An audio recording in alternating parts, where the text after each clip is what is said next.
Hi friends, ನಾನು ನಿಮಗೆ ಇವತ್ತು ಹೇಳೋಕ್ಕೆ ಹೊರಟಿರುವಂಥ ಸ್ಥಳ ಯಾವುದಂದರೆ ತಲಕಾಡು.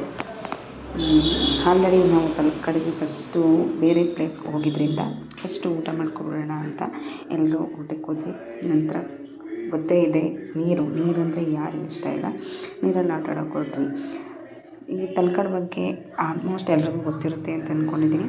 ತಲಕಾಡು ಮೈಸೂರು ಹತ್ರನೇ ಇರುವಂಥದ್ದು. ಮೈಸೂರು ಜಿಲ್ಲೆ ಕಾವೇರಿ ನದಿಯ ದಡದಲ್ಲಿ ಪ್ರಸಿದ್ಧ ಐತಿಹಾಸಿಕ ಧಾರ್ಮಿಕ ಸ್ಥಳ. ಮೈಸೂರಿನಿಂದ ಸುಮಾರು 45 ಕಿಲೋಮೀಟರ್ ದೂರದಲ್ಲಿದೆ.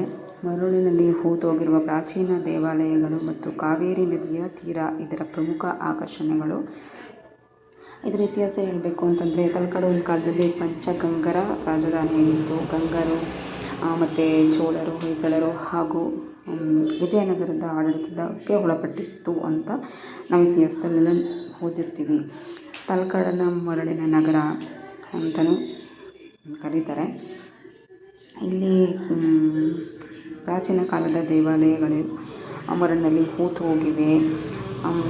ಅಲಮೇಲಮ್ಮನ ಶಾಪ, ನಿಮಗೆ ಇದೆಲ್ಲ ಗೊತ್ತಿರೋವಂಥ ವಿಷಯನೇ, ನಾನೇನು ಹೇಳಬೇಕಾಗಿಲ್ಲ. ವಿಡಿಯೋ ಮಾಡಿದ ಕಾರಣ ಇದನ್ನೇ ಹೇಳಿದೆ. ಇದರಲ್ಲಿ ಪ್ರಮುಖ ದೇವಾಲಯಗಳು ಅಂತಂದರೆ ಪಂಚಲಿಂಗ ದೇವಾಲಯಗಳು ಇದರಲ್ಲಿವೆ. ವೈದ್ಯನಾಥೇಶ್ವರ, ಪಾತಾಳೇಶ್ವರ, ಮರುಳೇಶ್ವರ, ಗರ್ಗೇಶ್ವರ, ಮಲ್ಲಿಕಾರ್ಜುನ ಇವುಗಳಲ್ಲಿ ಶಿವನ ಆರಾಧನೆಗಳು ಪ್ರಮುಖವಾಗಿ ಮಾಡ್ತಾರೆ ಇಲ್ಲಿ. ಜೊತೆಗೆ ಕೀರ್ತಿ ನಾರಾಯಣ ಸ್ವಾಮಿ ದೇವಾಲಯ ಪ್ರಸಿದ್ಧ ಇಲ್ಲಿ. ತಲಕಾಡಿನಲ್ಲಿ ಪ್ರಮುಖ ಆಕರ್ಷಣೆ ಅಂತಂದರೆ ನಿಮಗೆ ಗೊತ್ತೇ ಇರುವಂಥದ್ದು ಸುತ್ತಮುತ್ತಲಿನ ವಾತಾವರಣ ಮತ್ತು ಅದು ನದಿಯ ತೀರದಲ್ಲಿರುವಂಥದ್ದು. ಪಂಚಲಿಂಗನ ದರ್ಶನಕ್ಕೆ ಹೋಗೋಕ್ಕೆ ಯಾವ ಥರ, ಅಲ್ಲಿ 5 ಲಿಂಗಗಳು ಮೇಯ್ನು. ಒಂದೊಂದು ಲಿಂಗಕ್ಕೂ ಒಂದೊಂದು ಕಥೆಗಳಿದೆ. ಒಟ್ಟಾರೆ ಹೇಳ್ಬೇಕಂತಂತಂದರೆ ಅದು ಮೇನ್ ಶಿವನಿಗೆ ಪ್ರಸಿದ್ಧಿಯಾದಂಥ ಜಾಗ. ಇದ್ರದ್ದು ಮಾಮೂಲಿ ಹೋಗೋಕ್ಕೆ 45-48 ಕಿಲೋಮೀಟರ್ ಆಗಬಹುದು. ಬೆಂಗಳೂರಿಂದಾದರೆ 180 ಕಿಲೋಮೀಟ್ರು. ಮೈಸೂರಿನಲ್ಲಿ ಸಮೀಪ ಪ್ರಮುಖ ರೈಲು ನಿಲ್ದಾಣ ಎಲ್ಲ ಇದೆ ಇಲ್ಲಿ. ನಿಮ್ಗೆ ಗೊತ್ತಿದೆ, ಬಸ್ ಇದೆ ಇದಕ್ಕೆ, ಮತ್ತು ನಿಮ್ಮ ಓನ್ ವೆಹಿಕಲಲ್ಲಿ ಕೂಡ ಬರಬಹುದು. ತುಂಬ ಚೆನ್ನಾಗಿದೆ. ನಾವಂತೂ ಇದನ್ನು ನೋಡೋಕ್ಕೆ ಅಂತಲೇ ಒಂದು ದಿನ ಅಂತೂ ಬೇಕೇ ಬೇಕು. ತುಂಬ ಚೆನ್ನಾಗಿದೆ. ಇಲ್ಲಿ ಹೋಟೆಲ್ಗಳ ವ್ಯವಸ್ಥೆಗಳನ್ನು ಕೂಡ ಇದೆ. ಎಲ್ಲ ಅಲ್ಲಿ ಲಿಂಗಗಳೆಲ್ಲ ಮೂಡಿರುವಂಥದ್ದೇ ಅಂತಲೇ ಹೇಳ್ತಾರೆ. ಯಾವುದೂ ಇದಾಗಿ ಮಾಡಿರೋದಲ್ಲ, ಅದು ಅದಾಗಿ ಅದೇ ಮೂಡಿರುವಂಥದ್ದು ದೇವಸ್ಥಾನ.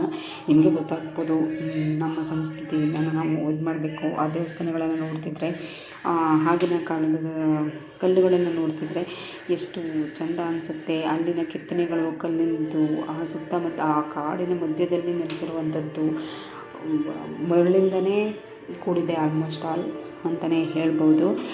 ಹಾಗೆ ಶಾಪದಿಂದನೂ ಅಂತಲೂ ಹೇಳ್ತಾರೆ. ನಿಮಗೆಲ್ಲ ಗೊತ್ತಿರೋ ಹಾಗೆ ಕಥೆಗಳೆಲ್ಲ ಅಲಮೇಲಮ್ಮನ ಶಾಪ ಅಂತ ಹೇಳ್ತಾರೆ. ಒಂದೊಂದು ಸ್ಥಳಕ್ಕೂ ನಮ್ಮ ಇದರಲ್ಲಿ ಒಂದೊಂದು ಅರ್ಥ ಇದೆ. ನೋಡಿ ಎಷ್ಟು ಚೆನ್ನಾಗಿದೆ. ಸುತ್ತ ಹಸಿರು, ಮಧ್ಯದಲ್ಲಿ ದೇವಸ್ಥಾನಗಳು, ಆ ಕಲ್ಲಿನ ಕೆತ್ತನೆಗಳನ್ನು ನೋಡ್ತಾ ಇದ್ರೇ ಏನೋ, ಅಲ್ಲಿಗೆ ಹೋದ್ರೇ ಏನೋ ಮನಸ್ಸಿಗೆ ಒಂಥರ ನೆಮ್ಮದಿ ಅಂತ ಫೀಲ್ ಸಿಗುತ್ತೆ. ಆ ತಣ್ಣನೆ ಗಾಳಿಯಲ್ಲಿ ಆ ನೀರಲ್ಲಿ ಆಟ ಆಡಿಕೊಂಡು ಚೆನ್ನಾಗಿರುತ್ತೆ. ಮಕ್ಕಳೆಲ್ಲರಿಗೂ ಇದ್ರ ಬಗ್ಗೆ, ನಮ್ಮ ಇತಿಹಾಸದ ಬಗ್ಗೆ ಗೊತ್ತಿರಬೇಕಲ್ವ. ನಾವು ಅಲ್ಲಿ ಬೇರೆ ಕಡೆ ಕರ್ಕೊಂಡು ಹೋಗೋದು ಅದು ಓಕೆನೇ, ಬಟ್ ನಮ್ಮ ದೇವಸ್ಥಾನ, ನಮ್ಮ ಸಂಸ್ಕೃತಿ, ನಮ್ಮ ಹೆಮ್ಮೆ ಇದನ್ನೆಲ್ಲ ನಾವು ಮಕ್ಕಳಿಗೆ ಹೇಳಿದ್ರೆ ಒಳ್ಳೆಯದು. ಅಥವಾ ನಾವು ಗೊತ್ತಿದ್ದವ್ರಿಗೆ ನಮ್ಮ ಎಲ್ಲಿಗೆ ಹೋಗಬೇಕು ಅಂತ ಯಾರಾದರೂ ಕೇಳಿದರೆ ನಮ್ಮ ಈ ಸುತ್ತಮುತ್ತಲಿನ ಸ್ಥಳನೇ ಹೇಳಿದರೆ ನಮಗೂ ಒಂದು ಹೆಮ್ಮೆ, ನಮ್ಮ ಇತಿಹಾಸನೂ ಉಳಿಯುತ್ತೆ ಅಂತ. ನಮ್ಮ ಸುತ್ತಮುತ್ತ, ಮೈಸೂರಿನ ಸುತ್ತಮುತ್ತ ಎಷ್ಟೋ ದೇವಸ್ಥಾನಗಳಿದೆ. ಅದರಲ್ಲಿ ತಲಕಾಡಂತೂ ಹೇಳೋಕ್ಕೆ ಆಗಲ್ಲ. ತುಂಬ ಅಂದರೆ ತುಂಬ ಚೆನ್ನಾಗಿದೆ. ನೋಡಿ, ನೀವೇ ನೋಡ್ತಾ ಇದ್ದೀರಾ ಏನು ಚೆಂದ ಇದೆ ಅಂತಂತ. ನನಗೆ ಗೊತ್ತಿಲ್ಲ, ನನಗಂತೂ ತುಂಬ ಇಷ್ಟ ಆಯಿತು. ನೀವು ಹೋಗಿ ನೋಡಿರೋರು ಇದ್ದರೆ, ನೀವು ಹೋಗಿದ್ದರೆ ಕಮೆಂಟ್ ಮಾಡಿ ತಿಳಿಸಿ. ನನಗಂತೂ ತುಂಬಾ ಖುಷಿಯಾಯಿತು ದೇವಸ್ಥಾನನ ನೋಡಿ. ನಿಮಗೆ ಹೇಗೆ ಅನ್ನಿಸ್ತು ಏನು ಅಂತ ಕಮೆಂಟ್ ಬಾಕ್ಸಲ್ಲಿ ತಿಳಿಸಿ. ನೀವು ಹೋಗಿದ್ರೂ ಕೂಡ ಕಮೆಂಟ್ ಮಾಡಿ ತಿಳಿಸಿ ಅಂತ ಕೇಳ್ಕೊತೀನಿ. ನೋಡಿ ಹೇಗಿದೆ, ನನಗಂತೂ ತುಂಬಾ ಇಷ್ಟ ಆಯಿತು ಈ ಜಾಗ ಮಾತ್ರ. ನಿಮಗೆ ಹೇಗೆ ಅನ್ನಿಸ್ತು ಅಂತ ಕಮೆಂಟ್ ಮಾಡಿ ತಿಳಿಸಿ. ಯಾರ್ಯಾರು ಹೋಗಿಲ್ಲ, ಹೋಗ್ಬಿಟ್ಟು ಬನ್ನಿ. ನಿಮ್ಮ ಫ್ರೆಂಡ್ಸ್, ಫ್ಯಾಮಿಲಿ, ನಿಮ್ಗೆ ಗೊತ್ತಿರೋರಿಗೆ ಈ ದೇವಸ್ಥಾನ ಸಜೆಸ್ಟ್ ಮಾಡಿ ಹೋಗಿ ಅಂತ ತಿಳಿಸಿ ಅಂತ ಹೇಳ್ತಾ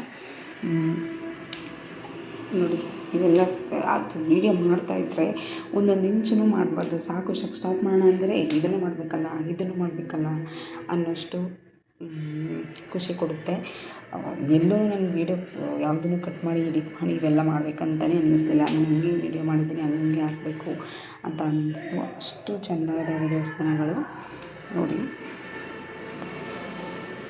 ಒಂದು ರೌಂಡ್ ಬರ್ತಾ ಇದ್ರೇ ದೇವಸ್ಥಾನದಲ್ಲಿ ಆ ಟಯರ್ಡ್ನೆಸ್ಸೇ ಗೊತ್ತಾಗಲ್ಲ ನಮಗೆ. ಅಲ್ಲಿರುವಾಗ ಅಲ್ಲಿ ಓಡಾಡುವಾಗ ದೇವಸ್ಥಾನಗಳೆಲ್ಲ ನೋಡುವಾಗ ಅನಿಸ್ಬೋದು ನಮಗೆ ಎಲ್ಲಾದರೂ ಅಷ್ಟು ದೂರ ನಡೆದ್ರೇ ಅಯ್ಯೋ ಸಾಕಾಯಿತು, ನೋವಾಯಿತು ಕಾಲು ಅಂತ ಅನಿಸುತ್ತೆ. ಆ ಮರಳ ಮೇಲೆ ನಡೆದು ನೀರೆಲ್ಲ ಆಟ ಆಡಿ ಸುತ್ತ ದೇವಸ್ಥಾನಗಳನ್ನು ಒಂದು ರೌಂಡ್ ಹೊಡ್ಕೊಂಡು ಬಂದ್ರೂ ಕೂಡ ನಮಗೆ ಅದು ಟಯರ್ಡ್ ಅಂತ ಅನಿಸೋದೇ ಇಲ್ಲ. ಅಷ್ಟು ಚೆಂದ ಇದೆ ದೇವಸ್ಥಾನ. ತುಂಬ ಇಷ್ಟ ಆಯಿತು ನನಗಂತೂ ದೇವಸ್ಥಾನ. ಅಲ್ಲೂ ಆ ಪಂಚಲಿಂಗಗಳ ಅಕ್ಕಪಕ್ಕನೂ ಈ ಚೌಡೇಶ್ವರಿ ದೇವಸ್ಥಾನ ಅದು ಇದು ಅಂಥ ದೇವಸ್ಥಾನಗಳೂ ಇದ್ದಾವೆ ಅಲ್ಲಿ.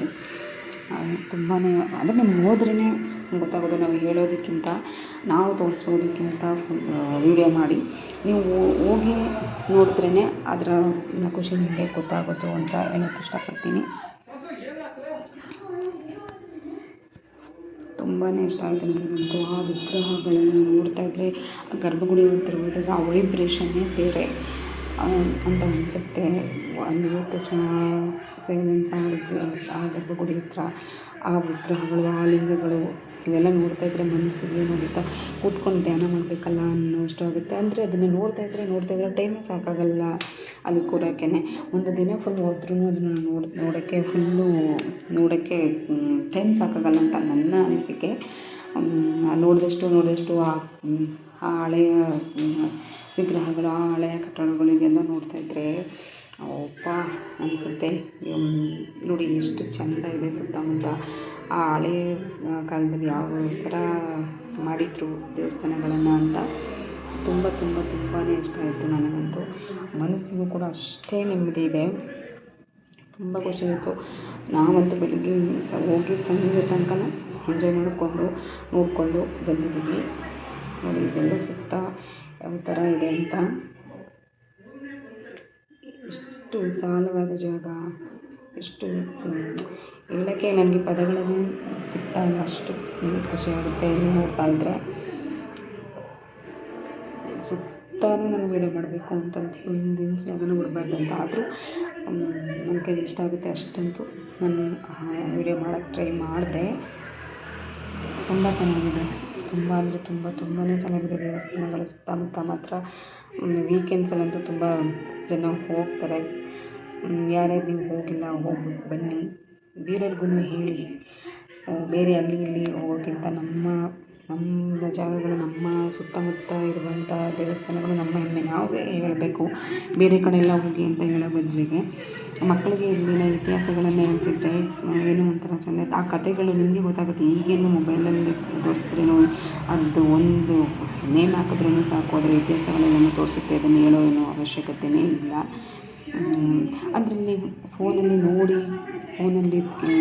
ಅದನ್ನು ಹೇಳೋದನ್ನು ತಿಳ್ಕೊಳ್ಳೋ ಬದಲಿಗೆ ನಾವು ಹೋಗಿ ಆ ಕಲ್ಲುಗಳನ್ನ ಟಚ್ ಮಾಡಿ ಅಲ್ಲಿನ ಸ್ಥಳನ ನಾವು ಹೋಗಿ ನೋಡಿದ ಫೀಲ್ ಕೊಡಲ್ಲ. ಆದ್ದರಿಂದ ಹೇಳ್ತಾ ಇದ್ದೀನಿ.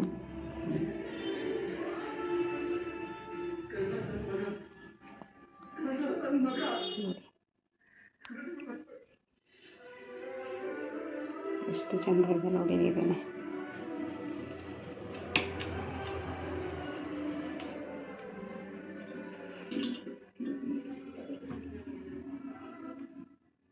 ಆ ಕಲ್ಲಿನ ಕೆತ್ತನೆಗಳ ನೋಡಿ ಆವಾಗ ಯಾವ ಥರ ಇತ್ತು ಅಂತ.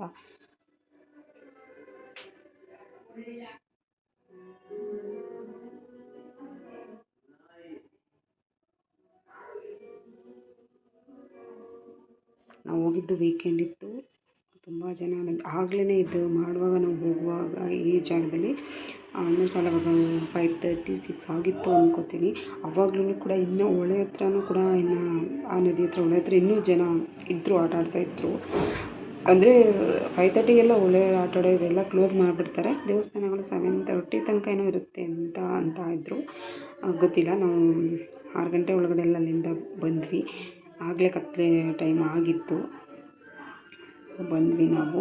ಇನ್ನೂ ಜನ ಇದ್ದರು, ಯಾಕಂದರೆ ಅದು ಓನ್ ವೆಹಿಕಲ್ಸ್ ಇಂದ ಹೋಗ್ಬಿಟ್ರೆ ಅಂತೂ ನಮ್ಗೆ ಬೇಕಾದಷ್ಟು ಟೈಮ್, ನಮ್ಗೆ ಖುಷಿಯಾದಷ್ಟು ಟೈಮ್ ನಾವು ಸ್ಪೆಂಡ್ ಮಾಡಿಕೊಂಡು ಬರಬಹುದು. ಓನ್ ವೆಹಿಕಲಲ್ಲಿ ಹೋಗ್ಬಿಟ್ರೆ ಬಸ್ಸಲ್ಲೆಲ್ಲ ಹೋಗೋರು ನಿಮಗೆ ಗೊತ್ತಾಗಿರುತ್ತೆ, ಬಸ್ಸೆಲ್ಲ ಟೈಮಿಂಗ್ಸ್ ಅದು ಇದು ಇರುತ್ತೆ. ಆ ಪ್ರಾಬ್ಲಮಿಂದಾಗಿ ನಾವು ಜಾಸ್ತಿ ಟೈಮ್ಸ್ ಗಾಬರಿ ಇರುತ್ತೆ, ಬೇಗ ಹೋಗಬೇಕು, ಕತ್ತಲೆ ಇರುತ್ತೆ, ಮನೆಗೆ ಬೇಗ ಹೋಗಬೇಕು ಅನ್ನೋದು ತಲೆಯಲ್ಲಿರುತ್ತೆ.